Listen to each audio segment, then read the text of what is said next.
Existe uma Bíblia que a maioria dos cristãos do mundo nunca leu. Não porque foi destruída, não porque foi proibida, mas porque o mundo simplesmente não sabia que ela existia. Ela contém livros que falam de anjos que desceram à terra e se casaram com mulheres. Livros que revelam os nomes dos demônios, livros que narram o destino sagrado da Arca da Aliança após a destruição de Jerusalém. Livros que mudam tudo o que você pensava saber. Em algum lugar da África Oriental, dentro de um monastério de pedra antiga, monges de vestes brancas copiam à mão um texto que o mundo quase esqueceu. As velas tremulam suavemente na brisa da noite. O pergaminho absorve a tinta com a mesma reverência de 1000 anos atrás. Eles não copiam 66 livros, nem 73. Eles copiam 81. E fazem isso há mais de 17 séculos, sem interromper uma única vez. Essa Bíblia não é uma curiosidade arqueológica guardada sob vidro em algum museu europeu. Ela é lida todo domingo por mais de 50 milhões de cristãos fiéis. É cantada em liturgias que datam do século IV. É defendida por uma tradição que existia antes de Roma tornar o cristianismo religião oficial do Império. É a Bíblia da Igreja Ortodoxa Etíope Tewahedo, a mais antiga organização cristã ainda em pleno funcionamento no mundo. Por que o mundo não conhece esses 81 livros? A resposta está em concílios realizados a portas fechadas, em guerras que destruíram as rotas comerciais e em decisões tomadas por homens poderosos que escolheram o que bilhões de pessoas leriam pelos próximos 2000 anos. Mas na Etiópia, essas escolhas jamais foram aceitas. Os etíopes guardaram o que os outros descartaram, com uma fidelidade que desafia qualquer comparação ao longo de toda a história humana. Imagine descobrir que o apóstolo Judas citou literalmente um livro que foi retirado da sua Bíblia, que Jesus e seus discípulos conheciam textos que nunca chegaram às suas mãos, que passagens inteiras do Apocalipse e do livro de Ezequiel só fazem sentido pleno à luz de um texto etíope de 2000 anos. Isso não é teoria conspiratória. Está escrito, documentado e verificado por estudiosos. E os etíopes nunca pararam de ler esses textos sagrados. O perfume denso de incenso preenche o ar do monastério. Um monge de 80 anos murmura versículos em Ge'ez, a língua litúrgica da Etiópia, tão antiga quanto o latim eclesiástico, tão sagrada quanto o hebraico bíblico. Ele não fala inglês nem português, mas sabe de cor páginas inteiras do livro de Enoque, do livro dos Jubileus e do Quebra Nagast. Livros que para ele são simplesmente a Bíblia. A única Bíblia que conheceu em toda a vida. Para entender a Bíblia etíope, é preciso voltar no tempo, não apenas até a Reforma Protestante do século XVI, não até o Concílio de Nicéia do século IV. É preciso ir muito mais fundo, até um poderoso reino africano que o profeta persa Mani colocou ao lado de Roma, da Pérsia e da China, como uma das 4 grandes potências do mundo antigo. Esse reino se chamava Aksum, e ele mudou para sempre a história do cristianismo na África. Esta é a história de uma igreja que sobreviveu a invasões, a guerras sangrentas, a séculos de isolamento forçado e ao esquecimento do mundo ocidental. Uma igreja que carregou nos braços textos que os outros jogaram fora. Uma igreja que acredita guardar, em uma pequena chapéu de pedra na cidade de Aksum, a própria Arca da Aliança de Moisés. Prepare-se. O que você vai descobrir vai expandir para sempre o que você entende sobre fé cristã. O século III depois de Cristo. O mundo era dividido entre 4 impérios que controlavam o destino da civilização humana. De um lado, Roma, com suas legiões e seus imperadores. Do outro, a Pérsia dos Sassânidas. Ao Oriente Distante, o vasto Império da China. E no chifre da África, uma força que poucos hoje reconheceriam pelo nome: o reino de Akshum, nas terras altas da atual Etiópia, poderoso e misterioso. O reino de Akshum não era uma tribo isolada nas margens da história. Era uma superpotência com frota naval no Mar Vermelho, controle das rotas de especiarias entre o Mediterrâneo e a Índia, e monumentos de pedra que rivalizavam com os obeliscos egípcios.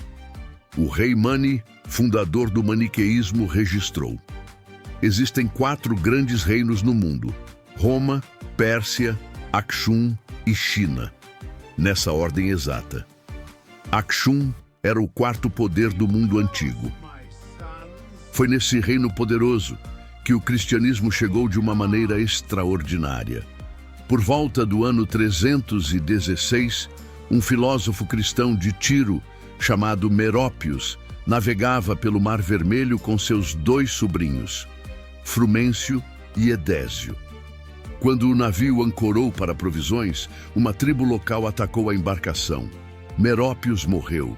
Os 2 jovens foram capturados e levados como escravos para a corte real de Akshum, onde tudo mudaria.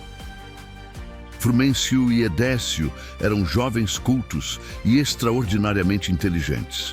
O rei de Akshum logo reconheceu seu valor. Com o tempo, os 2 ex-escravos ascenderam na hierarquia da corte.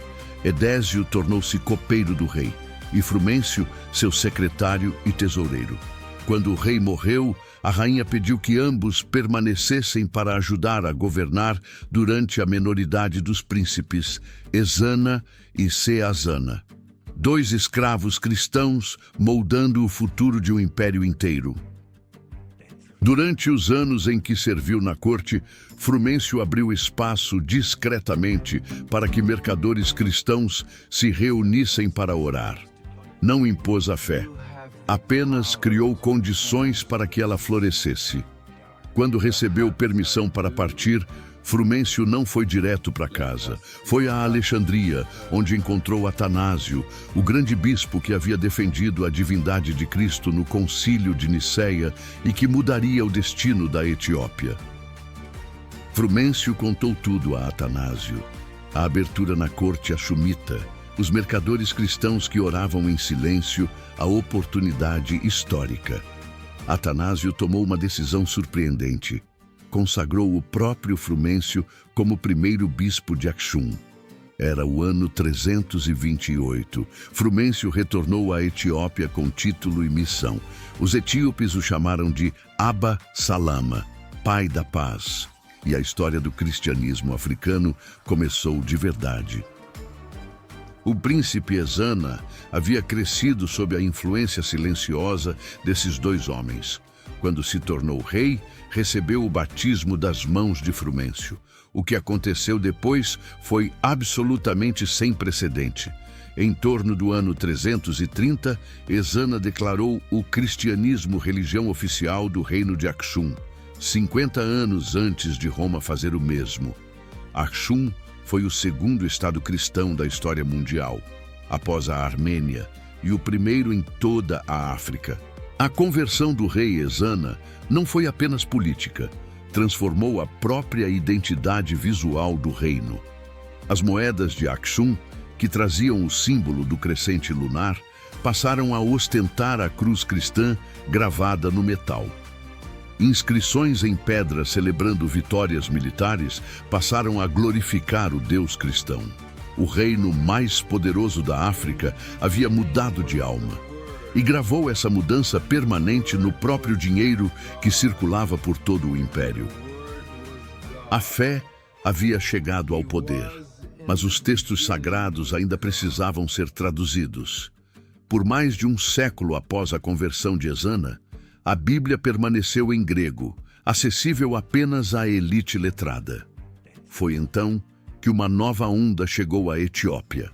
Não de soldados nem de comerciantes, mas de 9 monges que vieram de longe, trazendo algo mais valioso do que todo o ouro do reino: manuscritos sagrados e o saber necessário para traduzir cada palavra deles. Por volta do ano 480, depois de Cristo, chegaram à Etiópia os que a tradição chama de 9 santos. Eram monges sírios que fugiram das disputas teológicas do Mediterrâneo após o Concílio de Calcedônia. Cada um vinha de uma tradição monástica diferente, alguns da Síria, outros de Constantinopla, outros do Egito. E cada um trouxe textos sagrados em sua tradição de origem. Textos que não existiam em nenhuma outra língua além do ge'ez. Os 9 santos aprenderam o ge'ez e se espalharam pelas regiões do reino, fundando monastérios onde quer que chegassem. Durante mais de 50 anos, trabalharam na maior tarefa de sua geração, a tradução completa das Escrituras para o ge'ez. Mas não traduziram apenas os livros que Roma havia aprovado, traduziram tudo aquilo que suas tradições consideravam sagrado, incluindo textos que o Ocidente já estava gradualmente ignorando e deixando de lado. Entre os textos que os 9 santos trouxeram, estavam o livro de Enoque, o livro dos Jubileus e as Paralipômenas de Jeremias, escritos que circulavam nas comunidades cristãs do século II e III, mas que estavam sendo marginalizados nos debates sobre o cânon oficial. Na Etiópia, esses textos receberam exatamente a mesma reverência dos evangelhos. Foram copiados com o mesmo cuidado e cantados com a mesma devoção. Assim entraram para sempre na Bíblia etíope. Enquanto os 9 santos trabalhavam, o mundo cristão debatia quais textos eram sagrados. Em 397, no Concílio de Cartago, os bispos do Ocidente definiram o cânon do Antigo Testamento. Livros foram incluídos, outros foram excluídos. Não porque eram comprovadamente falsos, mas porque havia pressão por uniformidade, e uniformidade exige cortes dolorosos. A Etiópia não participou desse concílio. Suas decisões nunca foram vinculantes para a Igreja de Aksum. O Concílio de Cartago aconteceu a uma distância impossível de Aksum, geográfica e culturalmente. O reino estava no auge do seu poder comercial, com rotas que cobriam do Mar Vermelho ao Oceano Índico.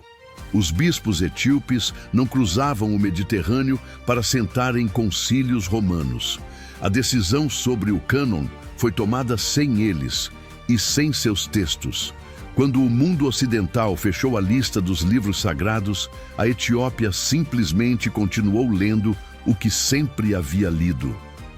O corte mais dramático viria em 451, no Concílio de Calcedônia. O tema central era teológico. Cristo tinha uma natureza ou duas? Roma e Constantinopla insistiram em 2 naturezas, humana e divina, em uma só pessoa. O Egito copta e a Etiópia discordaram.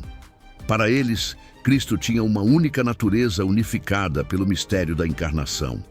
Essa diferença teológica criaria uma separação que dura até o dia de hoje. Após Calcedônia, a Igreja etíope seguiu seu próprio caminho com determinação. Não era heresia na visão etíope, era uma posição teológica distinta chamada miafisismo, diferente do que Roma chamava de monofisismo. A separação significou séculos de isolamento da cristandade ocidental. Mas esse isolamento teve uma consequência inesperada. A Etiópia preservou sua tradição bíblica intacta, livre das pressões de uniformização que moldaram o Ocidente ao longo de toda a Idade Média europeia. Com o isolamento veio uma liberdade singular. A Igreja etíope não precisava justificar seus 81 livros perante Roma ou Constantinopla. Não precisava explicar por que ainda lia Enoque, enquanto os latinos havia parado. Não precisava defender o Quebra-Nagast, nem os Mecabian. Simplesmente leu, copiou, cantou e pregou esses textos por gerações. Dentro de monastérios de pedra, nas montanhas e em ilhas de lago acessíveis somente por barco, longe do mundo. O século VII trouxe novo e devastador desafio: o avanço do Islã pelo norte da África e pelo Oriente Médio. As ricas rotas comerciais de Aksum foram cortadas. O outrora poderoso império encolheu. mas os monastérios resistiram. Os monges esconderam manuscritos em cavernas durante séculos de instabilidade. Alguns os envolveram em couro de animal. Outros os enterraram em locais secretos. Quando o perigo passava, os textos eram desenterrados e a cópia cuidadosa recomeçava. Os monastérios etíopes tornaram-se fortalezas do conhecimento sagrado. O mosteiro de Debre Damo, construído no século VI, fica no cume de um penhasco de 15 metros de rocha vertical, acessível apenas por uma corda trançada de couro de boi. Ali, intocados por séculos de guerras e invasões, dormem manuscritos de valor inestimável. Monges sobem e descem pela corda todos os dias, como se o próprio Deus houvesse projetado aquela inacessibilidade como proteção providencial. No Lago Tana, o maior lago da Etiópia, há 19 monastérios distribuídos por ilhas e penínsulas que pontuam as águas escuras. Alguns datam do século XIV, outros possivelmente remontam ao III. Por séculos, a água funcionou como o mais eficaz dos escudos. Para chegar a esses monastérios, era necessária uma embarcação e os monges controlavam as embarcações. Os manuscritos que dormem nessas ilhas nunca foram fotografados em sua totalidade por nenhum estudioso externo. A relação entre a Etiópia e o Antigo Testamento é mais profunda do que em qualquer outro povo cristão. Os etíopes não apenas leram o Antigo Testamento, eles o viveram inteiramente. A circuncisão é praticada como rito sagrado. O sábado é observado ao lado do domingo cristão. As leis alimentares do Levítico são seguidas com rigor. Os sacerdotes usam vestes que ecoam fielmente as descrições do Êxodo. Judaísmo e cristianismo nunca se separaram de modo completo nesse lugar único no mundo. Essa ligação extraordinária com o Antigo Testamento tem uma explicação que vai além da teologia. Ela tem a ver com uma história que os etíopes narram com orgulho há 3.000 anos. Uma história de uma rainha, de um rei sábio, de um filho que carregou uma herança monumental e de um objeto sagrado que cruzou o Mar Vermelho e nunca mais voltou para Israel. É a história fundadora da nação etíope. O Kebra Nagast a narra com riqueza sem igual. Antes de mergulhar nos livros, é fundamental entender o que é essa igreja. A Igreja Ortodoxa Etíope Tewahedo não é uma seita marginal da fé cristã. É uma das maiores igrejas cristãs do mundo, com mais de 50 milhões de fiéis. É mais antiga que a Igreja Romana como instituição organizada. Seus bispos têm linha de ordenação que remonta ao século IV, antes que qualquer papa exercesse autoridade universal sobre toda a cristandade global. O termo Tewahedo, em guês, significa unificado, referindo-se à crença de que as naturezas humana e divina de Cristo foram unidas em uma única realidade indivisível. Não se trata de negar a humanidade nem a divindade de Jesus. Trata-se de afirmar que a encarnação criou algo novo, uma realidade que transcende qualquer divisão. É uma posição teológica sofisticada, condenada como heresia pelos concílios ocidentais, mas que 50 milhões de etíopes professam com convicção inabalável. Enquanto a Europa medieval mal sabia que existia uma Etiópia cristã, os imperadores etíopes se correspondiam com reis de Jerusalém, financiavam monastérios no Monte Sinai e enviavam monges à Terra Santa. Havia uma comunidade etíope em Jerusalém desde o século IV. A Etiópia nunca esteve isolada do cristianismo. Ela estava isolada do Ocidente romano e latino. E o Ocidente confundiu os dois por séculos. Ambos pagaram um alto preço por essa confusão histórica. No século XII, o rei Lalibela ordenou que 11 igrejas fossem escavadas diretamente na rocha vulcânica das montanhas do norte da Etiópia. Cada uma foi talhada de cima para baixo, a rocha ao redor removida com paciência, O interior escavado com precisão, as paredes moldadas até surgirem naves, altares e câmaras secretas. Algumas são interligadas por passagens subterrâneas. Lalibela chamou sua obra grandiosa de A Nova Jerusalém da África. As igrejas de Lalibela ainda funcionam como centros de culto vivo. Todo ano, na festa de Timkat, o Epifânio etíope, multidões de peregrinos sobem as montanhas para liturgias dentro dessas igrejas de pedra com quase 900 anos de uso ininterrupto. Padres vestem túnicas douradas e vermelhas bordadas à mão. Cânticos em ge'ez ecoam nos corredores de pedra esculpida. E o texto que guia cada cerimônia vem sempre da Bíblia de 81 livros, como foi sempre. Agora é hora de abrir os livros que o Ocidente deixou para trás. O primeiro e mais impressionante deles é o livro de Enoque, chamado em ge'ez de Enoque. Ele leva o nome do homem que, segundo o Gênesis, caminhou com Deus e desapareceu, porque Deus o tomou para si. Enoque não morreu como os outros, simplesmente foi levado à presença divina. E o que viu antes de partir foi cuidadosamente registrado num texto que os etíopes nunca pararam de ler. O livro de Enoque é dividido em 5 grandes seções, cada uma revelando uma dimensão diferente dos segredos celestiais. A primeira, e a mais conhecida no mundo, é o livro dos vigilantes, uma narração dos eventos que precederam o dilúvio de Noé. Os vigilantes eram anjos designados por Deus para guardar a humanidade. Mas algo saiu profundamente errado. 200 deles olharam para as filhas dos homens e sentiram um desejo que jamais deveriam sentir. O líder dos anjos caídos chamava-se Semiazá.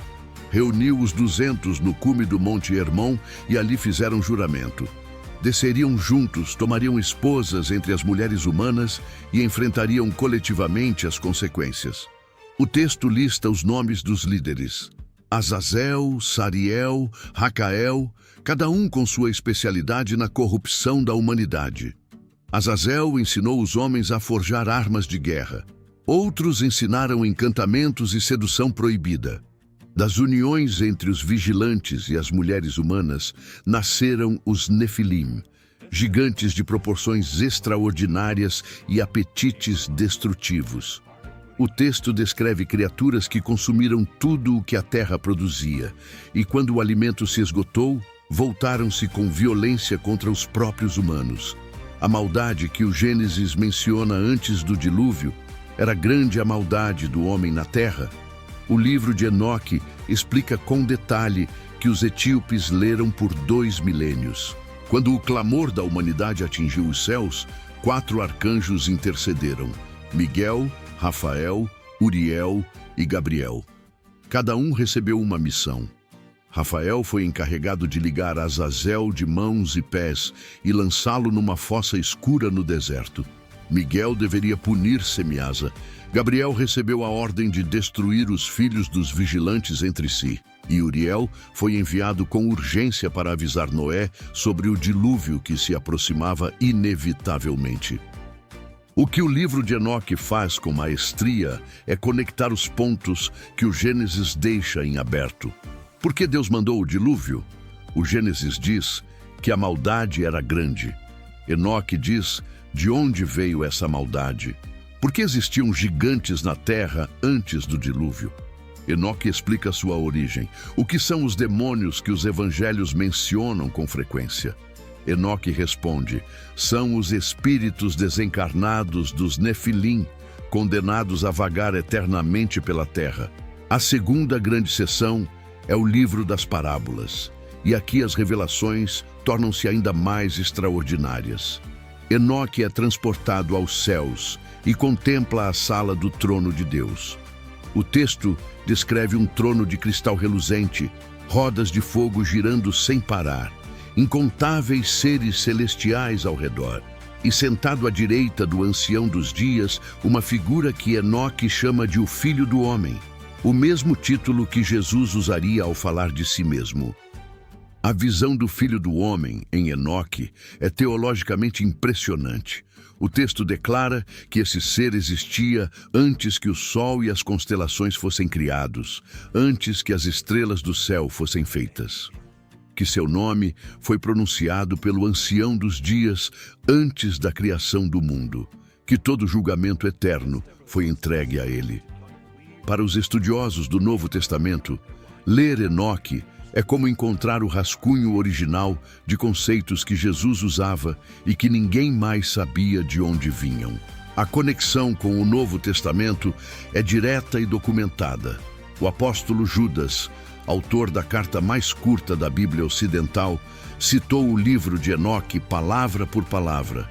No versículo 14 de sua carta, ele escreve: Enoque, o sétimo a partir de Adão, profetizou a respeito deles. E então reproduz fielmente Enoque, capítulo 1, versículo 9. Uma citação literal de um texto que o cânon ocidental não incluiu. Judas claramente considerava Enoque escritura sagrada. O Apocalipse de João está repleto de imagens que parecem saídas do livro de Enoque. O ancião dos dias entronizado, os seres celestiais ao redor, os anjos com taças do julgamento divino, a condenação dos anjos rebeldes. Estudiosos debatem há décadas se João leu Enoque. A igreja etíope nunca precisou desse debate. Para os etíopes, ambos os livros sempre estiveram lado a lado na mesma prateleira, iluminando-se mutuamente em cada leitura litúrgica. O livro de Enoque também contém uma seção astronômica, o livro dos luminares, que descreve o movimento do Sol, da Lua e das estrelas em termos que influenciaram o calendário etíope. A Etiópia usa até hoje um calendário de 13 meses, com um 13º mês de 5 ou 6 dias chamado Pagume.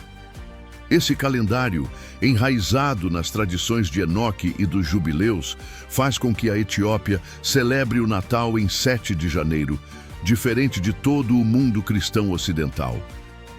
O texto completo do livro de Enoque sobreviveu apenas em Ge'ez. Fragmentos foram encontrados entre os manuscritos do Mar Morto, provando que ele circulava amplamente no período do Segundo Templo, antes de Cristo. Mas a versão completa, todas as 108 páginas do texto, existia em apenas um lugar no mundo até o século XVIII, nos monastérios das montanhas da Etiópia. Nenhuma outra tradição, judaica, católica ou protestante, o havia preservado por inteiro. Quando o explorador escocês James Bruce chegou à Etiópia em 1768, encontrou o que os estudiosos europeus tratavam como mera lenda: cópias completas do livro de Enoque em Ge'ez. Bruce levou 3 cópias ao retornar. Uma foi presenteada ao rei Luís XVI da França e terminou na Biblioteca Nacional de Paris. Outra foi à Biblioteca Bodleiana de Oxford. A terceira ficou com Bruce até a morte. Em 1773, a Europa acordou em choque. O segundo grande texto exclusivo do cânon etíope é o livro dos jubileus, chamado em Ge'ez de Kufali, As Divisões. É uma narrativa que retoma o Gênesis do início ao fim, mas com um detalhe crucial: ele preenche as lacunas. Onde o Gênesis diz apenas "e Abraão partiu", o Jubileus diz quando, porquê, com quem e o que aconteceu no caminho. É como encontrar as anotações completas do redator de uma história que você conhecia apenas no resumo final. O livro dos Jubileus se apresenta como revelação feita ao próprio Moisés no Monte Sinai, ditada pelo anjo da presença, um ser que habita diante do trono de Deus. A revelação organiza toda a história da criação até o Êxodo em períodos de 49 anos, chamados Jubileus. Cada evento bíblico recebe uma data precisa dentro dessa cronologia sagrada e rigorosa. Para a igreja etíope, o Jubileus não é suplemento opcional, é fundamento teológico central.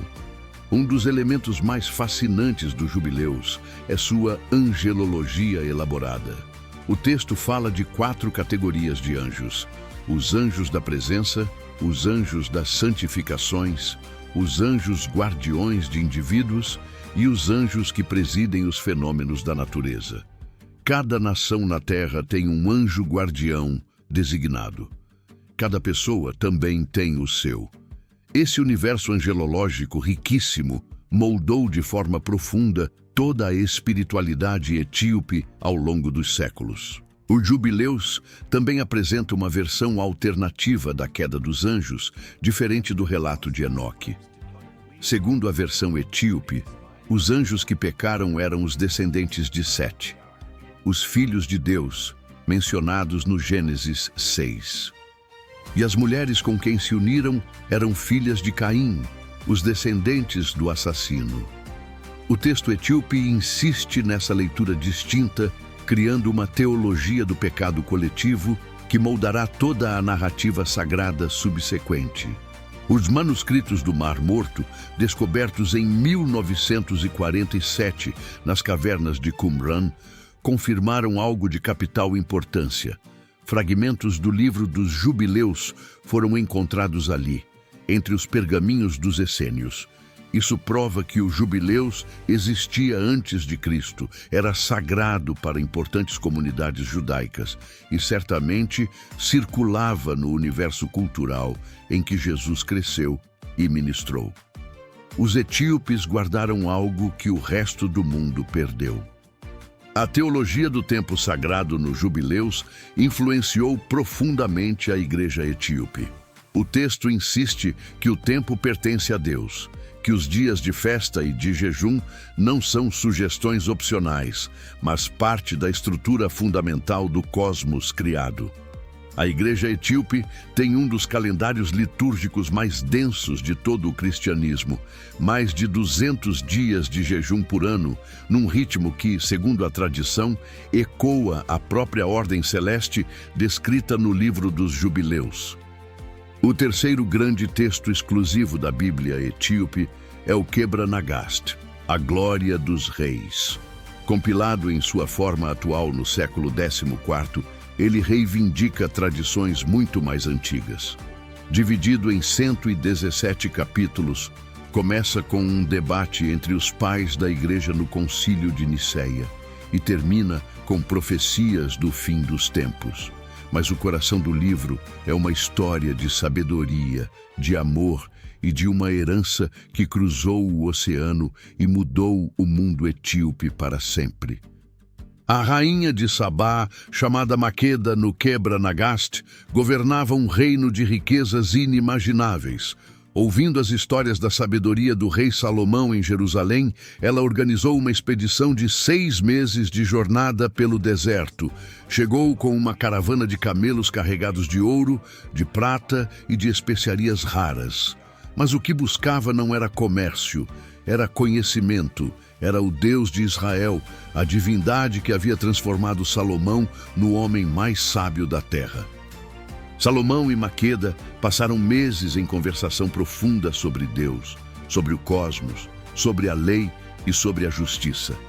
Ela aprendia. Ele ensinava com paciência. O Quebra Nagast descreve os grandes banquetes, as discussões filosóficas noturnas e a gradual conversão da rainha ao Deus de Israel. Numa noite, Salomão pediu que ela não tomasse nada de sua casa sem permissão. Ela concordou, com a condição de que ele também não tomasse nada dela. No meio da noite com sede, Maqueda bebeu água. Desta união nasceu Menelik, filho de Salomão e de Maqueda, herdeiro de 2 coroas reais. Cresceu na Etiópia como príncipe. Quando atingiu a maioridade, partiu para Jerusalém para conhecer o pai.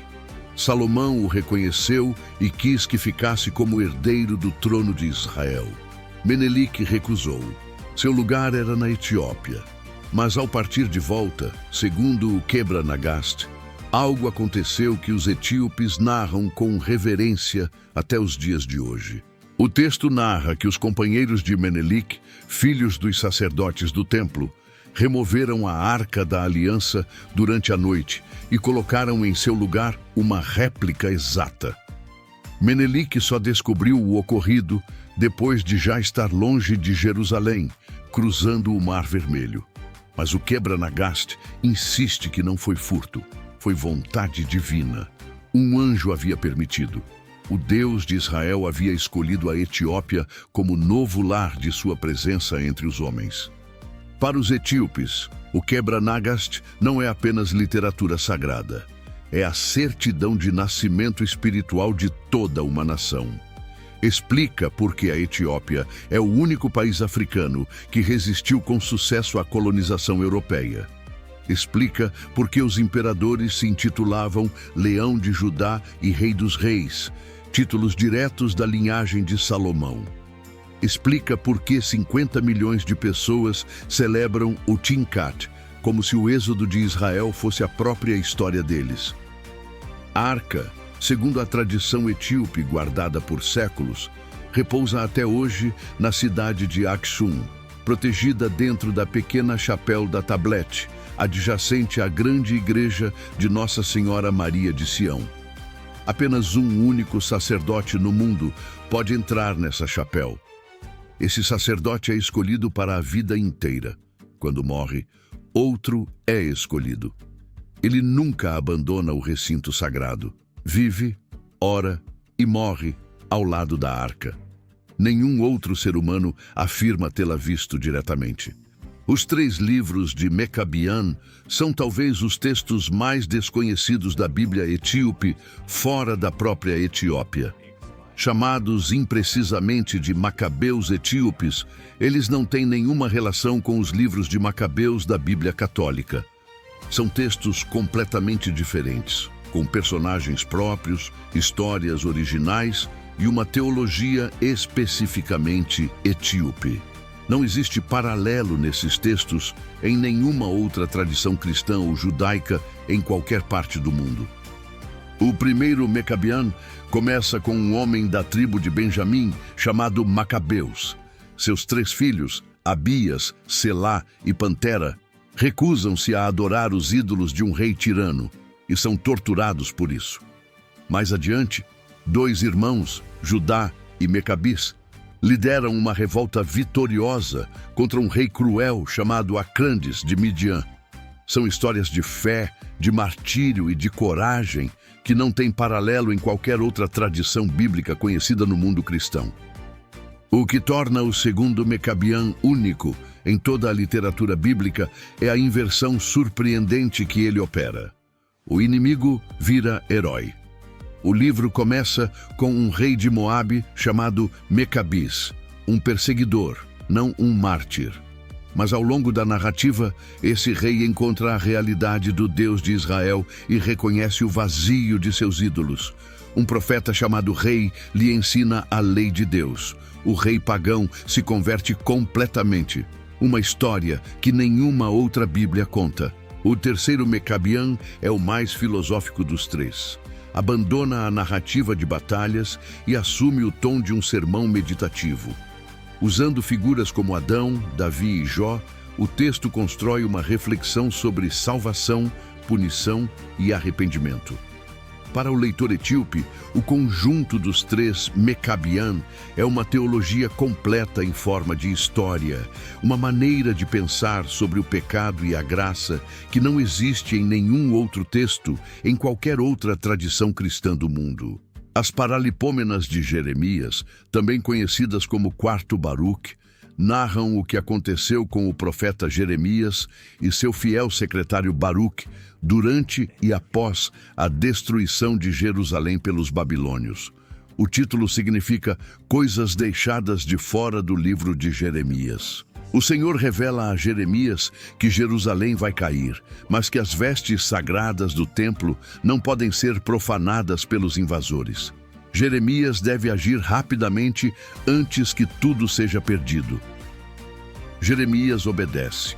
Antes de Nabucodonosor entrar pela cidade, ele enterra cuidadosamente as vestes sacerdotais e os vasos sagrados. A cidade cai em chamas. Jeremias vai ao exílio com o povo deportado. Baruque permanece sozinho entre as ruínas de Jerusalém, orando entre as pedras queimadas. Então algo extraordinário acontece. Deus envia uma águia para servir de mensageira entre Baruque em Jerusalém e Jeremias no exílio distante da Babilônia. A cena mais dramática das Paralipômenas ocorre quando a águia divina chega trazendo uma carta de Baruque justamente enquanto Jeremias está presidindo um funeral. A águia pousa sobre o cadáver e o morto ressuscita diante de todos. O milagre anuncia o fim do longo exílio. O povo pode voltar para casa. Esse texto, considerado sagrado apenas pela igreja etíope entre todas as igrejas cristãs do mundo, preserva uma visão única do universo profético de Jeremias. O livro de Baruque expandido, incluído na Bíblia etíope, preserva profecias e lamentos que vão além do que aparece nas versões ocidentais. Na tradição etíope, Baruque não é apenas o escriba fiel de Jeremias, é ele mesmo um profeta. Seus textos são tratados como revelação direta de Deus, não como simples apêndice das palavras do mestre. Baruque arriscou a vida para que as palavras fossem preservadas, e os etíopes preservaram as palavras que Baruque arriscou a vida para registrar. Outro texto preservado na Bíblia etíope é o Pastor de Hermas, um dos escritos cristãos mais populares do século II, lido nas primeiras comunidades com a mesma seriedade das cartas apostólicas. Consiste em visões, mandamentos e parábolas recebidas por um homem chamado Hermas, identificado como irmão do bispo Pio de Roma. Por 2 séculos, muitos cristãos o consideraram tão autoritativo quanto as próprias cartas de Paulo de Tarso. O Pastor de Hermas foi citado como escritura por Ireneu de Lyon, por Clemente de Alexandria e por Orígenes, 3 dos maiores teólogos da história cristã primitiva. Aparece nas primeiras listas do Novo Testamento como livro limítrofe, quase dentro do cânon definitivo. Quando o Ocidente decidiu excluí-lo, a Etiópia manteve sua tradução em Gs. O texto que moldou a teologia cristã por 2 séculos sobreviveu intacto graças à Igreja de Aksum, que nunca o abandonou. O cânon etíope também inclui o chamado cânon mais amplo, um conjunto de 9 livros adicionais que complementam os 81. Entre eles estão os Sínodos, uma coleção de ordenanças eclesiásticas primitivas, o Livro do Pacto e o Didascália, um dos primeiros manuais de vida cristã já escritos. Esses textos regulavam como se batizar, como se comportar à mesa do Senhor, como disciplinar membros que haviam pecado gravemente contra a comunidade de fiéis. O que torna a Bíblia etíope única não é apenas a quantidade de livros, é o critério que guiou sua formação ao longo dos séculos. Os 9 santos e os bispos subsequentes não perguntavam, foi aprovado em Roma? Perguntavam, este texto foi lido nas comunidades cristãs primitivas? Revela verdades sobre Deus? Edifica a fé da igreja? Com esses critérios rigorosos, 81 livros passaram pelo teste, e os etíopes ficaram com todos eles, sem exceção. Para entender por que Enoque foi excluído do cânon ocidental, é preciso entender o clima do século IV. Os bispos que debatiam o cânon em Cartago enfrentavam pressões intensas. Textos que pareciam demais com mitologia pagã, anjos unindo-se com humanas, gigantes caminhando na terra, eram politicamente perigosos num momento em que o cristianismo precisava se distinguir com urgência do paganismo greco-romano que ainda cercava a igreja por todos os lados. A exclusão de Enoque não foi uma decisão sobre sua falsidade comprovada. Foi uma decisão de conveniência política. O próprio Jerônimo, tradutor da Bíblia para o latim no século IV, conhecia Enoque e o mencionou em seus escritos pessoais. Mas o texto não entrou na Vulgata. Com o tempo, o que ficava de fora da Vulgata ficava fora do conhecimento ocidental. Séculos depois, o que estava fora desse alcance começou a parecer automaticamente suspeito por natureza. Os etíopes nunca tiveram esse problema de percepção. Para eles, Enoque e os jubileus não eram textos suspeitos, eram ancestrais. Textos que seus antepassados na fé haviam lido e copiado há gerações. A pergunta etíope nunca foi: devemos incluir Enoque? Seria: por que alguém de boa fé excluiria Enoque? A perspectiva é completamente invertida, e quando se inverte, o que parece estranho na Bíblia etíope revela ser o Ocidente que parece incompleto. O primeiro livro de Enoque tem uma estrutura que revela sua complexidade. O livro dos vigilantes, o livro das parábolas, o livro astronômico, o livro dos sonhos e a Epístola de Enoque. Cada seção foi provavelmente escrita em períodos diferentes, reunida ao longo dos séculos antes de Cristo. Na Etiópia, a obra é tratada como um todo sagrado e coerente. A revelação progressiva de Enoque, o sétimo a partir de Adão, ao longo de sua caminhada única com Deus. O livro dos sonhos de Enoque é particularmente fascinante. Nele, o patriarca recebe duas grandes visões proféticas antes do dilúvio. A segunda, chamada Apocalipse dos Animais, narra toda a história de Israel sob a forma de uma fábula simbólica. Os patriarcas são touros brancos, os egípcios são lobos, os anjos são homens de vestes brancas. A história percorre o êxodo até a era messiânica, uma profecia codificada dentro de outra história maior. A Epístola de Enoque, a quinta e última seção, contém alguns dos ataques mais poderosos à injustiça social já escritos na literatura religiosa antiga. Ai dos ricos que acumulam riqueza sobre a terra, o texto proclama com voz de trovão, pois não há misericórdia para vocês. É uma voz profética que ressoa com os profetas do Antigo Testamento e antecipa a pregação de João Batista e do próprio Jesus. Os etíopes leram essas palavras como parte da Bíblia por 2 milênios. O Jubileus merece atenção especial por sua teologia do tempo sagrado. O livro insiste que Deus criou o tempo com uma estrutura precisa e que desobedecer ao calendário sagrado é uma forma de apostasia. Essa convicção moldou a igreja etíope de maneira radical. Nenhuma outra denominação cristã no mundo todo jejua tanto quanto a igreja etíope. Com mais de 200 dias de jejum por ano, a obediência ao tempo sagrado é a espinha dorsal de toda a espiritualidade etíope. O Quebra Nagast, em seus 117 capítulos, vai muito além de Menelik e da Arca. Inclui revelações sobre os anjos, debates sobre a natureza de Cristo que antecipam os concílios, profecias sobre o fim dos tempos e visões do dia do juízo. Para a igreja etíope, o Quebra Nagast é simultaneamente história nacional, teologia sistematizada e literatura apocalíptica de primeira ordem. É único em toda a história do cristianismo. Nenhum outro texto se parece com ele. A identificação da Etiópia com Israel é um dos temas centrais do Quebra Nagast. O texto argumenta que a aliança de Deus foi estendida para a Etiópia através da linhagem real de Menelik, que os etíopes são herdeiros espirituais legítimos da promessa feita a Abraão.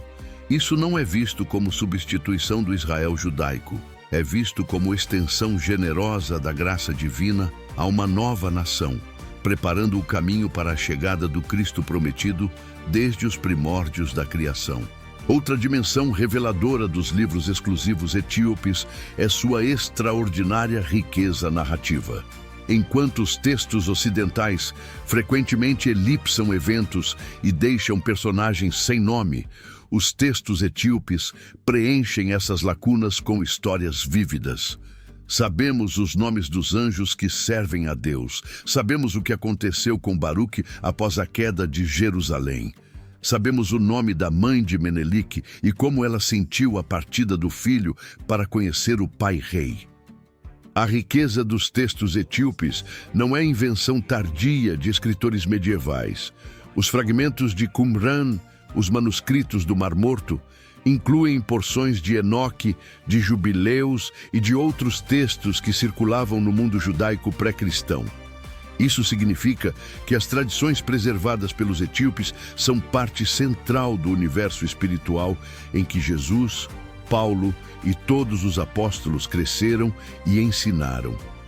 A Bíblia etíope toca o mesmo solo sagrado que o Novo Testamento toca. O critério final para entender a Bíblia etíope é simples.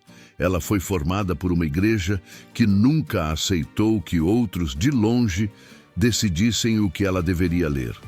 A igreja de Aksum recebeu o Evangelho no século IV, antes de Roma adotá-lo como religião de Estado.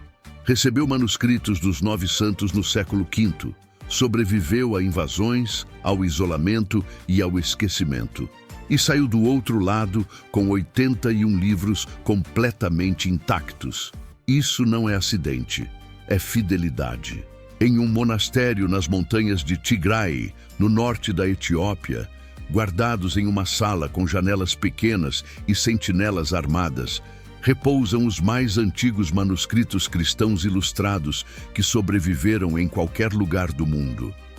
Eles se chamam os Evangelhos de Garima, batizados em honra de Abba Garima, um dos 9 santos que, segundo a tradição, os produziu com as próprias mãos no século V.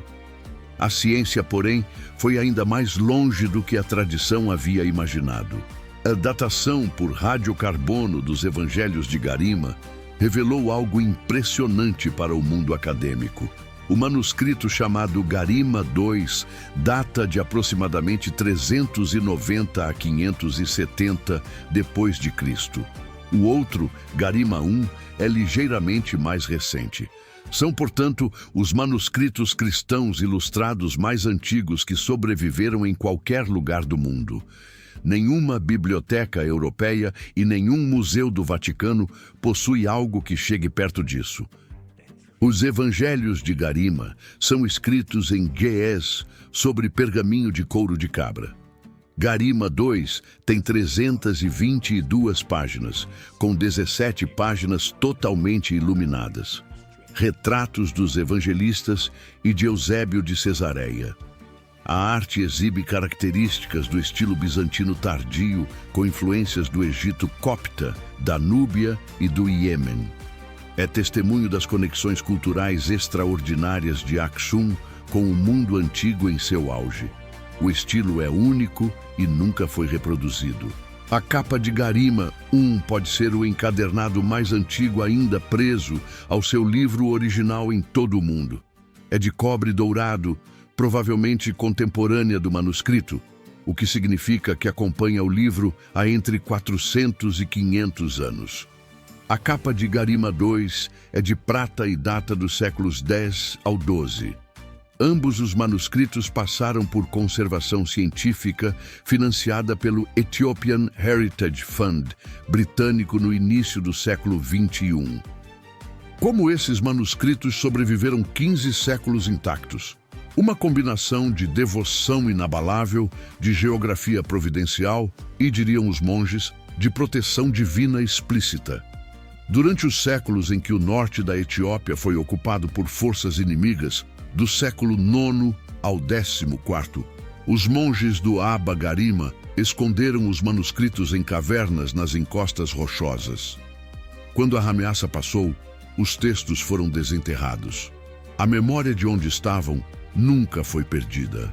O monastério do Abba Garima fica nas montanhas de Adwa, a mesma região onde em 1896 o exército etíope derrotou os italianos na Batalha de Adwa, tornando-se o primeiro povo africano a vencer um exército colonial europeu em campo aberto. Há algo persistente nessas montanhas que resiste, que guarda e que não se dobra ao que vem de fora com pretensões de poder. Os manuscritos são apenas o exemplo mais antigo e mais eloquente disso. No Lago Tana, as ilhas guardam seus segredos com o mesmo silêncio que mantém há séculos. Os 19 monastérios do lago nunca foram totalmente inventariados por estudiosos externos. Alguns são abertos a visitantes selecionados, mas outros permanecem hermeticamente fechados, seus manuscritos aguardando pacientemente estudiosos que talvez nunca cheguem.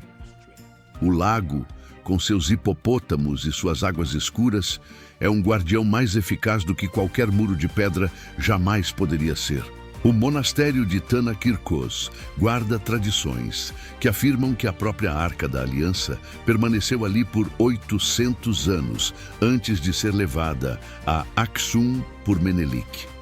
O monastério também reivindica guardar um dos véus originais do templo e outros objetos do culto hebraico antigo.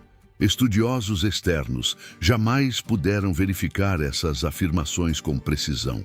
As ilhas guardam seus próprios mistérios e os monges não sentem nenhuma obrigação de resolvê-los para o mundo de fora.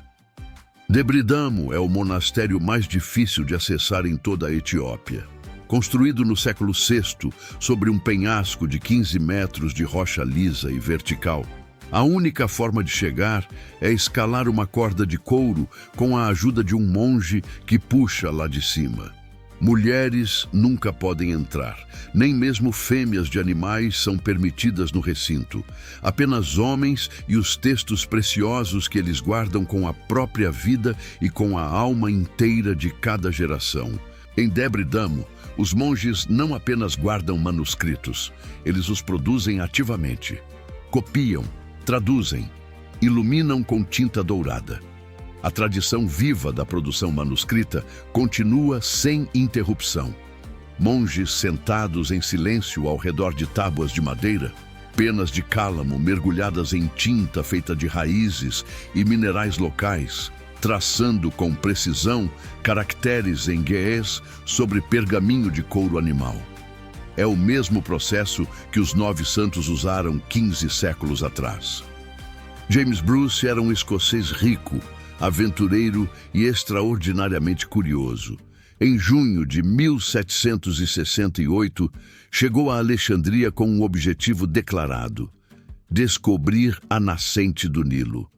Mas o que encontrou na Etiópia, ao longo de 2 anos de permanência, foi mais impressionante do que qualquer rio. Uma biblioteca intacta de textos que a Europa havia declarado perdidos ou inexistentes.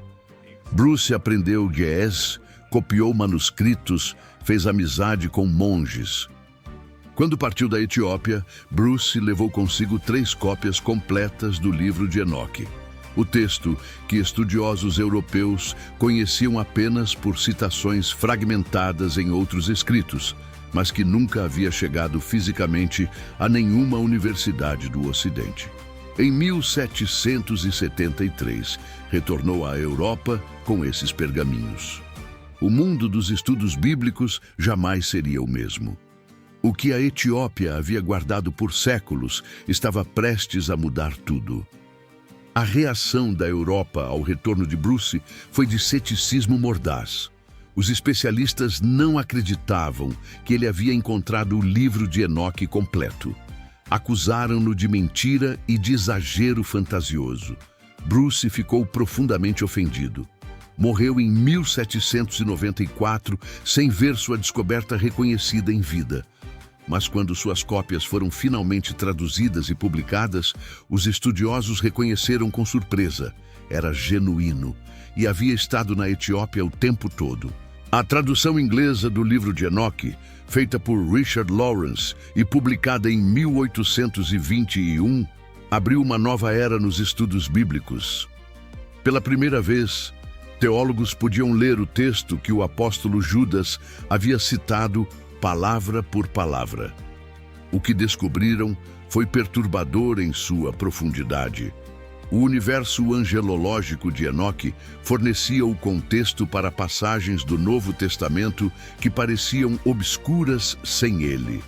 A Bíblia inteira tornou-se mais coerente, não menos. Há passagens no Novo Testamento que só fazem sentido pleno à luz dos textos etíopes. A carta de Pedro que menciona os anjos que pecaram e foram lançados no Tártaro, referência direta ao livro de Enoque. A carta de Judas, que cita Enoque nominalmente como profeta.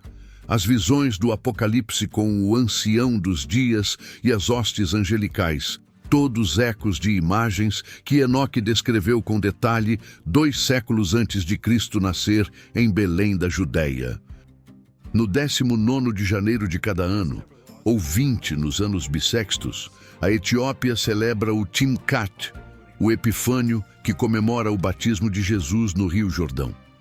É uma das celebrações religiosas mais visualmente imponentes do planeta. Mas o que impressiona quem a assiste pela primeira vez não é apenas a beleza dos ornamentos e das vestes douradas. É o choque de reconhecer ritos que parecem saídos do Antigo Testamento praticados por cristãos do século 21. Na véspera do Timkat, chamada Ketera, o tabor é removido de cada igreja do país. O tabot é uma tábua sagrada, réplica das tábuas da lei, que representa a Arca da Aliança. Cada igreja etíope tem o seu próprio tabot, guardado no Santo dos Santos, o espaço mais sagrado que apenas sacerdotes ordenados podem tocar. No Ketera, o tabot é envolvido em sedas preciosas e carregado na cabeça do sacerdote em procissão solene pelas ruas da cidade. A procissão do Timkat é acompanhada por tambores, sistros e o canto litúrgico em Ge'ez, uma língua que o povo etíope comum não fala mais, mas que reconhece como a língua sagrada de Deus desde a infância. Os fiéis usam vestes brancas. As ruas são enfeitadas com flores e tecidos coloridos. As pessoas estendem as mãos para tocar o tabor coberto de seda ao passar, como se tocassem a própria presença divina. É um rito que ecoa as procissões da arca descritas em Samuel. Na manhã do Timkat, o sacerdote benze uma fonte ou rio com o tabor presente. Os fiéis mergulham nas águas abençoadas, renovando o batismo que receberam na infância. Alguns passam a noite inteira ao relento, cantando ao redor do tabot à luz de tochas. Há uma continuidade viva entre esse rito e o que Davi fez quando a arca chegou a Jerusalém. Dançou diante dela em extasiada alegria pública. Os etíopes não imitam o Antigo Testamento. Eles continuam vivendo dentro dele. Em Aksum, o Timkat assume dimensões ainda mais extraordinárias. Peregrinos de toda a Etiópia sobem as antigas montanhas para estar presentes na cidade onde, segundo a tradição, repousa a verdadeira arca original de Moisés. A procissão passa pela Catedral de Nossa Senhora Maria de Sião, ao lado da qual fica a pequena chapéu branca onde apenas o guardião pode entrar. Nenhuma câmera jamais fotografou o interior. Nenhum jornalista jamais cruzou aquela soleira sagrada. O guardião da arca em Aksum é um sacerdote escolhido pelo arcebispo para a vida inteira, sem possibilidade de retorno ao mundo exterior. Quando assume o cargo, não pode mais jamais deixar o recinto da chapéu. Ele dorme, come e ora ao lado do que os etíopes afirmam ser a arca original de Moisés. Quando algum estudioso tenta negociar acesso, a resposta é sempre a mesma. A arca não precisa da aprovação do mundo para existir. Ela existe há 3.000 anos. Os monges etíopes continuam copiando manuscritos dos monastérios das montanhas, não como exercício arqueológico de preservação, como ato cotidiano de fé viva. Um jovem monge de 20 anos aprende a preparar o pergaminho, a produzir a tinta com ingredientes locais, a traçar caracteres em Ge'ez com precisão. Seus mestres aprenderam com seus mestres, numa linha ininterrupta que remonta aos 9 santos do século V. A corrente nunca foi quebrada por nenhuma força. O mundo ocidental tomou conhecimento formal dos evangelhos de Garima apenas no início do século XXI, quando o Ethiopian Heritage Fund financiou sua conservação e datação. Por 15 séculos, esses manuscritos existiram sem que nenhuma universidade europeia os catalogasse, sem que nenhum museu os reivindicasse. Eles simplesmente estavam lá, como sempre estiveram, guardados por homens que jamais duvidaram por um único momento de seu valor eterno e inestimável. O que tudo isso significa para o cristão de hoje? Em primeiro lugar, significa que a fé cristã é mais rica e mais ampla do que qualquer denominação consegue conter sozinha. A Igreja Etíope não desafia o que o cristão ocidental crê. Ela expande. Ela diz: existe mais, existe profundidade que você ainda não explorou. Existem vozes que falaram sobre Cristo séculos antes de Cristo nascer e que os etíopes nunca pararam de ouvir com reverência e devoção genuínas. Mais de 50 milhões de cristãos leem esses 81 livros todo domingo, não como curiosidade acadêmica, como palavra de Deus viva e operante. Não são teólogos debatendo o cânon em universidades. São mulheres simples em vilarejos de montanha que sabem de cor o livro de Enoque porque o ouviram cantado toda semana desde que nasceram. A tradição etíope é viva, encarnada e profundamente cotidiana. Ela não é teoria abstrata, é fé vivida em carne e osso. A fé etíope não é mais primitiva do que a ocidental. Ela é mais antiga. Quando os reformadores protestantes do século XVI debatiam quais livros deveriam estar na Bíblia, a Igreja Etíope havia resolvido essa questão havia mais de 1000 anos. Quando católicos e protestantes guerreavam pela Europa, monges etíopes copiavam em silêncio textos que ambos os lados da guerra haviam há muito esquecido. Antiguidade não é fraqueza. É uma forma profunda de autoridade espiritual. A lição mais profunda da Igreja Etíope é uma lição de fidelidade radical. Ao longo de 17 séculos, essa igreja enfrentou a invasão islâmica, o isolamento geográfico, o desprezo colonial europeu e a perseguição violenta do regime comunista do século XX, e nunca abandonou seus textos. Os manuscritos foram escondidos em cavernas, carregados em dorso de mula por trilhas de montanha, copiados à luz de velas durante noites de cerco. A palavra foi sempre guardada. Cada tradição cristã preservou algo que as outras perderam ao longo do caminho. Os católicos preservaram a autoridade episcopal e os 7 sacramentos. Os protestantes preservaram a centralidade das Escrituras e o sacerdócio universal dos crentes. Os ortodoxos gregos preservaram a liturgia e a teologia trinitária, e os etíopes preservaram os textos, os livros que os outros descartaram por conveniência política, por pressão cultural ou por medo do desconhecido. A Bíblia é maior do que qualquer cânon único pode conter. Não porque seja indefinida, mas porque o ato de registrar a revelação divina em palavras humanas sempre produziu mais do que os comitês conseguiram sistematizar. Os textos que os etíopes guardam não contradizem a fé, a aprofundam. Não desafiam Cristo, o antecedem e o iluminam. Revelam que Deus esteve a trabalhar em dimensões que os concílios do século IV mal podiam sequer imaginar ou compreender. Há algo profundamente comovente na imagem de um monge etíope de 80 anos copiando o livro de Enoque à mão. Ele não sabe que James Bruce levou esse texto para a Europa. Não sabe que teólogos ocidentais debatem sua autenticidade. Ele apenas sabe que esse texto é sagrado, que seu mestre disse que era sagrado e que o mestre do seu mestre disse o mesmo. A cadeia de fidelidade ininterrupta, geração após geração, é a prova mais eloquente e mais poderosa de tudo.